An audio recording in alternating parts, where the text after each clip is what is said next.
Good morning. ഇന്നൊരു നല്ല അടിപൊളി ചൂരക്കറിയാണ്.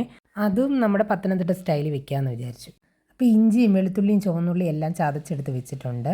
മീൻചട്ടി വെച്ച് നന്നായിട്ട് ചൂടായി വരുമ്പോഴത്തേക്ക് അതിലോട്ട് വെളിച്ചെണ്ണ ഒഴിച്ചു കൊടുക്കണം.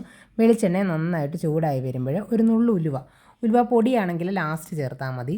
നല്ലൊരു കഷ്ണം ഇഞ്ചി ചതച്ചെടുത്തത്, പിന്നെ ഒരു 10 അല്ലി വെളുത്തുള്ളി നന്നായിട്ട് ചതച്ചെടുത്തത്, ചുവന്നുള്ളിയും ഒരു 10 ചുവന്നുള്ളി നന്നായിട്ട് ചതച്ചെടുത്തത്, ഇത് മൂന്നും കൂടെ ചേർത്ത് കൊടുത്ത് നല്ലോണം ഒന്ന് മൂപ്പിച്ചെടുക്കണം.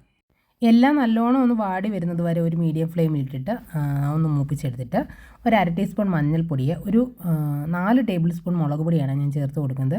ഇത് കാശ്മീരി മുളക് പൊടി, സാദാ മുളക് പൊടിയും കൂടെ മിക്സ് ചെയ്ത് വെച്ചിരിക്കുന്നതാണ്. എരിവുള്ള മുളക് പൊടി കുറവും കളറിനുള്ളത് കാശ്മീരി മുളക് പൊടി കൂടുതലും. മല്ലിപ്പൊടി അത്ര തന്നെ ചേർത്ത് കൊടുക്കുന്നുണ്ട്. പിന്നെ കുറച്ച് വെളിച്ചെണ്ണയും കൂടി ഒഴിച്ചു.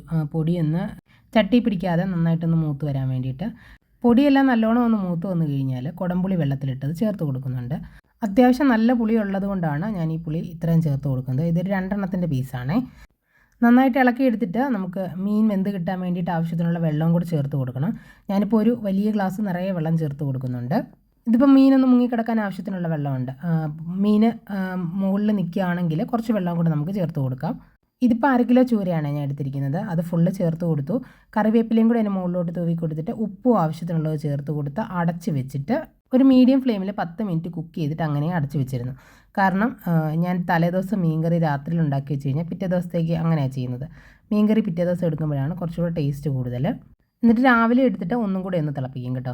അപ്പോഴത്തേക്ക് നമ്മുടെ ചാറൊക്കെ നല്ലോണം ഒന്ന് വറ്റി ഇതുപോലെ നല്ല കുറുകി വരും. ഇതിപ്പോൾ ചപ്പാത്തി, ചോറ് അങ്ങനെ എല്ലാത്തിൻ്റെയും കൂടെ, അപ്പത്തിൻ്റെയൊക്കെ കൂടെ നല്ല ടേസ്റ്റാണ്. അത്യാവശ്യം പുളി ഇറങ്ങി രാത്രിയിൽ ഉണ്ടാക്കി വെച്ചിരുന്നതായത് കാരണം പിറ്റേ ദിവസം ആകുമ്പോഴത്തേക്ക് നന്നായിട്ട് പുളി ഇറങ്ങും. പിന്നെ ഞാൻ ഇത് തിളപ്പിക്കുന്ന സമയത്ത് വീണ്ടും കുറച്ച് കറിവേപ്പില ചേർത്ത് കൊടുക്കും. പിന്നെ പച്ച വെളിച്ചെണ്ണയും കൂടെ ചേർത്ത് കൊടുക്കും. വാങ്ങുന്നതിന് മുന്നേ ആയിട്ട് വെളിച്ചെണ്ണ ഉണ്ട്, എന്നാലും ആ ഒരു പച്ച വെളിച്ചെണ്ണയുടെ മണം അത് കിട്ടാൻ വേണ്ടിയിട്ടാണ്. അപ്പോൾ നമ്മുടെ നല്ല കുറുകിയ മീൻകറി റെഡി ആയിട്ടുണ്ട്.